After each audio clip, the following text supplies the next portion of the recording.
Assalamualaikum warahmatullahi wabarakatuh.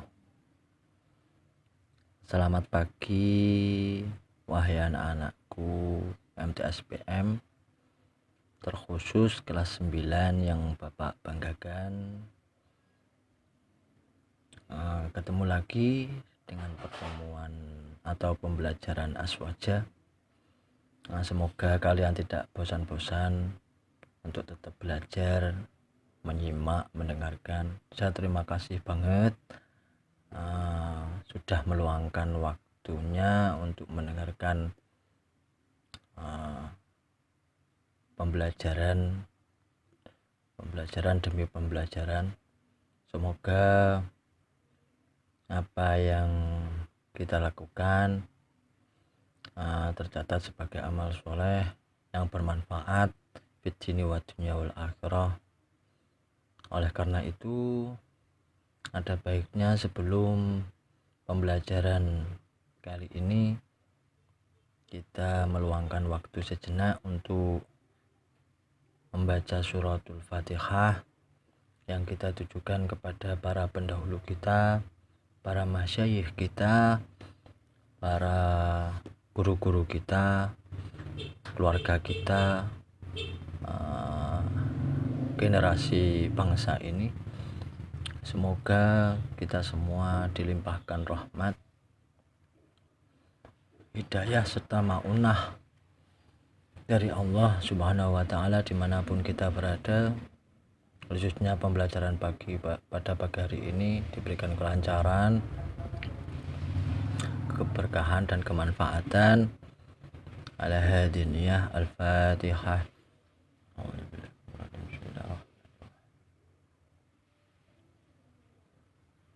Ya benar.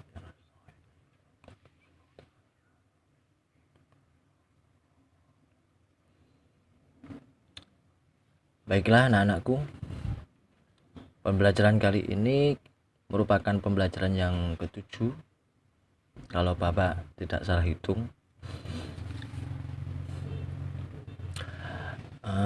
Bapak pada pagi hari ini akan membahas sedikit tentang sunnah dan bid'ah, karena ini merupakan materi yang sudah tercakup dalam kurikulum. Oleh karenanya kita bahas sedikit tentang sunnah dan bid'ah. Semoga bermanfaat dan semoga kalian paham. Bapak tidak akan berbicara panjang lebar karena di sini untuk memudahkan pemahaman Bapak sudah mensarikan tentang dua bahasan ini, yakni sunnah dan bid'ah. Baiklah, kita awali membahas tentang sunnah. Secara bahasa, sunnah berarti at-thariqah atau biasa dikenal dengan as-sirah, yang bermakna jalan. Dalam pengertian bahasa yang lain, kata sunnah itu diartikan sebagai jalan atau cara yang sudah terbiasa, atau at-thariqah al-mu'tadah atau as-sirah al-mu'tadah, atau kadang digabung menjadi dua sekaligus, at-thariqatu was-siratul mu'tadatu gitu. Yang kedua, muradif atau sinonim, persamaan dengan kata hadis. Jadi sunnah itu dikatakan sama dengan hadis. Yang kedua, dimaknai dengan jalan yang ditempuh. Yang selanjutnya dikenal sebagai lawan dari bid'ah. Jadi sunnah itu, kalau orang menyebut sunnah itu lawannya bid'ah, atau begitu juga sebaliknya, orang mengatakan bid'ah, oh itu bid'ah, berarti bukan termasuk sunnah. Gitu. Secara istilah sendiri, sunnah biasa diartikan sebagai, ini pengertian menurut ulama ahli hadis, biasa mengatakan Sunnah diartikan sebagai segala sesuatu yang berasal dari Rasul, baik berupa perkataan atau qauliyah, perbuatan atau fi'liyah, maupun penetapan riyah. Jadi biasa diartikan begini. Kalau istilah Arabnya ma sodara an Rasulillah qaulian au fi'lian au riyan. Jadi dari pengertian sunnah yang sederhana ini itu juga mencakup macam-macam sunnah itu sendiri. Kalau ditanya sunnah ada berapa, itu sudah Bapak kasih garis tebal. Ada 3, yakni qauliyah, fi'liyah, riyah. Sunnah Nabi yang berupa perkataan, yang berupa perbuatan, yang berupa penetapan. Untuk mengetahuinya bagaimana Bapak? Kan dalam kitab hadis itu banyak, itu mana yang qauliyah, mana yang fi'liyah, atau mana yang penetapan. Itu sebenarnya mudah. Jadi kalau ada kata-kata qala Rasulullah, nah itu berarti qauliyah, qala yaqulu, atau kana Rasul yaqul. Nah, berarti ini qauliyah. Nah, tapi kalau perbuatan itu biasanya diawali dengan kana Nabi sallallahu alaihi wasallam bla bla bla bla bla, itu fi'liyah. Atau yakunun Nabi sallallahu alaihi wasallam bla bla bla bla, itu fi'liyah. Sedangkan kalau penetapan itu hanya sedikit, nggak banyak. Seperti contoh tentang peristiwa hukum memakan daging biawak. Nah, di situ ada sejarah Nabi, bahwasanya Nabi itu tanya kepada para sahabat ketika berburu binatang biawak. Setelah berburu kemudian dimasak, Nabi tanya, "Loh, kalian masak apa?" "Ini biawak ya Rasul." Gitu. Nah, dalam menyikapi hal itu Nabi hanya diam saja, tidak melarang dan tidak memerintahkan. Nah, diamnya Nabi itu tidak melarang atau juga tidak memerintahkan. Itu namanya menetapkan hukum. Dari situ diartikan oleh beberapa ulama bahwasanya daging biawak hukumnya halal karena Nabi tidak melarang, hanya diam saja. Makanya boleh dimakan. Loh, kalau jijik gimana Pak? Loh, kalau jijik beda lagi. Jadi kalau jijik itu haram bagi yang merasakan jijik itu sendiri. Nah, begitu. Oke, kita lanjut tentang bid'ah. Bid'ah menurut bahasa itu segala sesuatu yang diadakan tanpa, di situ bukan tanoa ya, itu salah tulis. Segala sesuatu yang diadakan tanpa adanya contoh terlebih dahulu, karena terjadinya setelah masa Rasul. Adapun secara istilah menurut Syekh Abu Muhammad Izzuddin bin Abdul Salam mengatakan bid'ah itu mengerjakan sesuatu yang tidak pernah dikenal atau terjadi pada masa Rasul. Jadi pada zaman Nabi itu tidak terjadi hal itu, kemudian dilakukan. Itu namanya bid'ah. Loh, apakah semua bid'ah itu nggak boleh Pak? Jadi semua bid'ah itu ada yang boleh, ada yang enggak. Yang tidak boleh itu bid'ah, melakukan bid'ah yang dapat merusak sendi-sendi keagamaan. Itu enggak boleh. Makanya ini nanti kita bahas sedikit tentang pembagian bid'ah.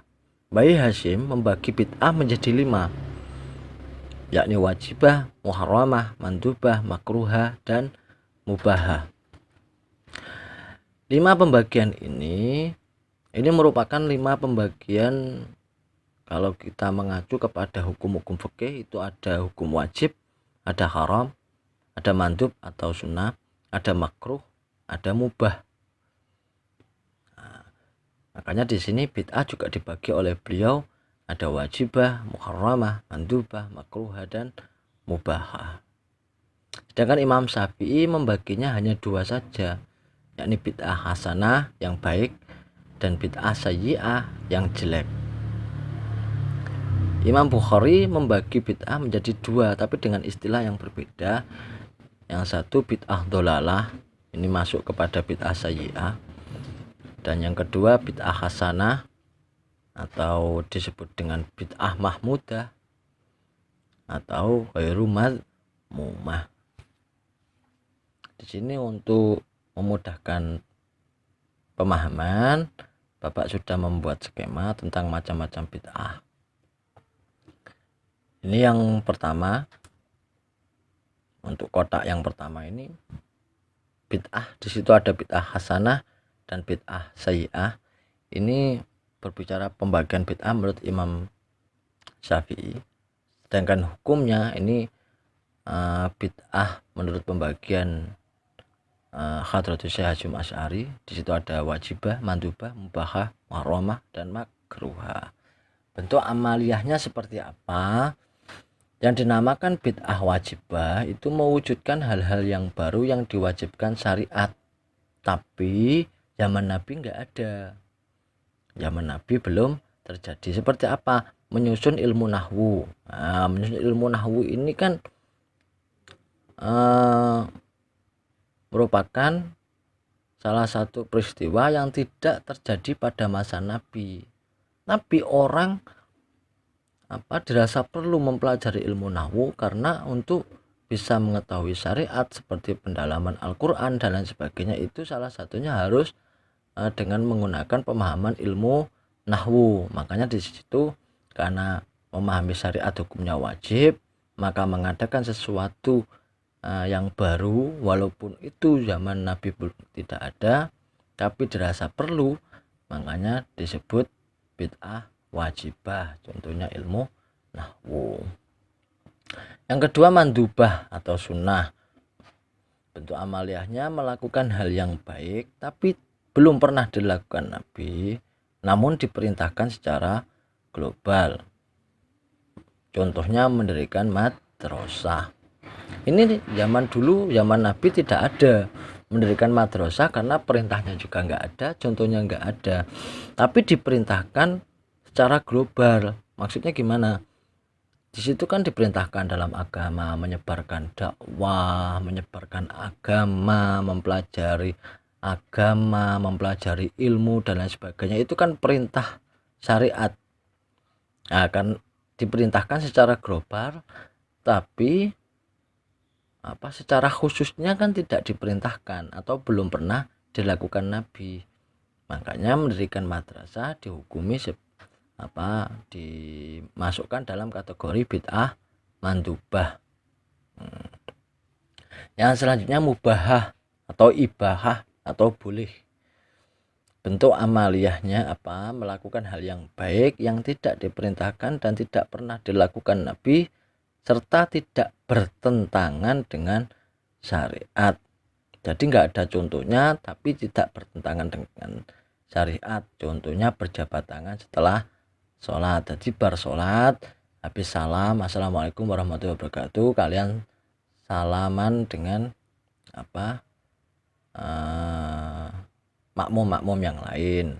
Makmum yang lain yang di sebelahnya itu kan kadang salaman, habis salam terus salim berjabat tangan. Itu masuknya kepada bid'ah mubahah karena tidak terjadi pada masa Rasul atau tidak dicontohkan Rasul. Yang selanjutnya bid'ah sayyi'ah. Dua golongan bid'ah yang masuk dalam bid'ah sayyi'ah yakni muharramah dan makruhah. Yang pertama muharramah. Muharramah yakni melakukan hal yang baru yang bertentangan dengan syariat. Contohnya menanam kepala kerbau ketika membangun rumah. Jadi niatnya biar diberikan keselamatan, biar diberikan kesehatan. Itu percaya dengan kepala kerbaunya, bukan percaya kepada Allah. Kan mendingan kepala kerbau itu dimasak, dibagikan kepada para tetangga dan lain sebagainya. niatnya tasyakur, untuk ingat nikmat Allah dan lain sebagainya. Yang selanjutnya makruhah, melakukan hal yang baru yang tidak dianjurkan oleh syariat, bahkan dibilang kurang baik. Contoh, menghiasi masjid secara berlebihan. Loh Bapak, banyak kan masjid itu ornamennya bagus-bagus zaman dulu dan bisa dijumpai hingga sekarang. Iya, tapi berbeda, masa dulu dengan sekarang berbeda. Kalau dulu hiasan atau ornamen masjid itu emang bertujuan untuk menarik umat, atau biasa dikatakan dengan ruhut dakwah. Ruh dakwahnya itu ada di situ untuk memperbanyak umat Islam. Jadi gimana caranya orang lain itu bisa tertarik pada agama Islam, beribadah di masjid juga bisa menjadi tenang dan lain sebagainya. Kalau dilakukan seperti itu nggak apa-apa, tapi kalau ornamen masjidnya itu dibuat untuk pamer, terus ruhul dakwahnya jadi hilang, ruhul ibadahnya jadi hilang, itu yang nggak boleh. Lu maksudnya Bapak, ya semuanya dihiasi, masjid itu dihiasi dengan foto-foto artis semuanya, agar dijadikan bukan untuk tempat ibadah nantinya, malah menjadi tempat wisata, objek wisata. Lah terus itu kan nanti ruhul dakwahnya, ruhul ibadah dari masjid itu sendiri nanti akan menjadi hilang. Jadi menghiasi masjid yang secara berlebihan itu yang dimaksud di situ, berlebihan sehingga nilai ibadahnya itu hilang, nilai ruhul dakwahnya juga akan hilang. Itu yang enggak boleh, makanya disebut bid'ah sayyi'ah yang tergolong bid'ah makruhah. Demikian penjelasan dari Bapak, semoga bermanfaat. Tetap semangat, tetap belajar, dijaga kesehatannya, kita saling doa. Bapak tutup dengan bacaan alhamdulillah. Alhamdulillahirabbil alamin. Assalamualaikum warahmatullahi wabarakatuh.